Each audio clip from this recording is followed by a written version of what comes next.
c'est un peu incontournable, hein. On essaye de balayer comme ça beaucoup de choses et donc forcément c'est un peu dense.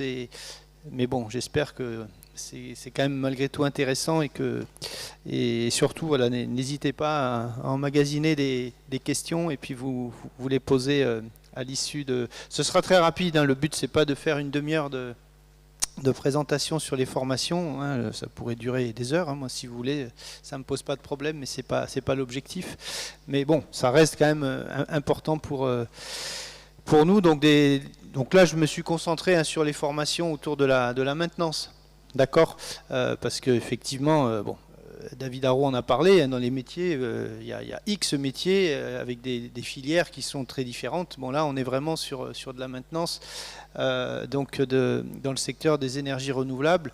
Bon, tout ça je passe un petit peu rapidement, hein, tout ce qui est c'était un petit peu le contexte en fait, hein.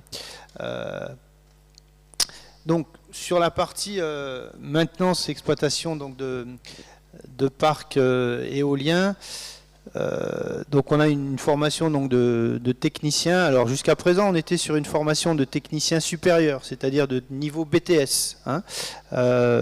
Là, bon, l'année qui va démarrer, enfin l'année scolaire, hein, puisque nous on fonctionne souvent en année scolaire. Voilà, on va peut-être baisser un tout petit peu le niveau, ce qui ne veut pas dire que on ne va pas pour autant former aussi des techniciens supérieurs, mais on va essayer de s'adapter le plus possible au public, donc avec une formation qui sera plutôt de niveau 4, c'est-à-dire de niveau bac, d'accord, avec pour ceux qui auront les compétences et les capacités, d'aller jusqu'au niveau 5 en fait, c'est-à-dire jusqu'au niveau BTS avec le passage donc d'un titre professionnel de niveau BTS, d'accord. Donc là c'est une formation technique, hein, clairement sur toutes les opérations de maintenance au niveau d'une éolienne, avec toute la partie évidemment sécurité qui va prendre beaucoup de temps puisque on a suffisamment insisté là-dessus, ça fait partie intégralement de la formation.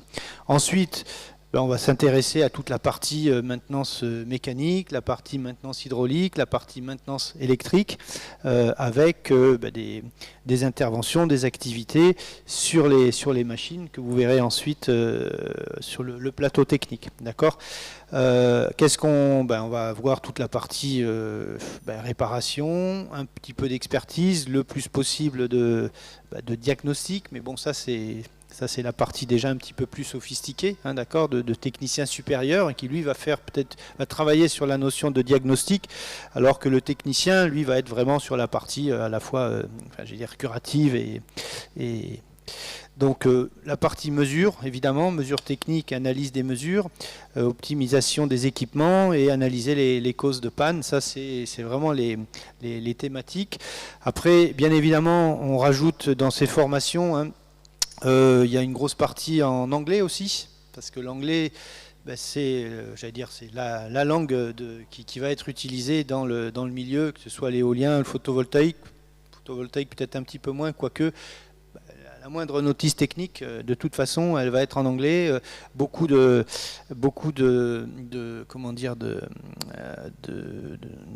contraintes de sécurité ou autres, tout ça, ça va être en anglais. Et puis en plus, vous allez être amené à travailler avec des gens qui viennent d'environnements ou de pays autres, donc de langues qui vont être différentes. Donc l'anglais va être, je dirais, la base commune. C'est important de pouvoir dialoguer avec son coéquipier quand vous êtes, puisque dans l'éolien, on monte jamais tout seul dans une nacelle, hein, ça a dû être précisé déjà, je suppose, à plusieurs reprises, mais vous êtes forcément deux.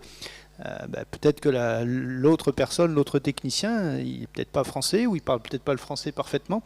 Donc à un moment, peut-être que l'anglais, ça peut être une façon aussi de communiquer de façon efficace avec lui, d'accord. Donc l'anglais, il y a un gros morceau. Alors, on ne demande pas un niveau d'anglais très très sophistiqué, mais bon, il faut être capable d'échanger, de lire l'anglais.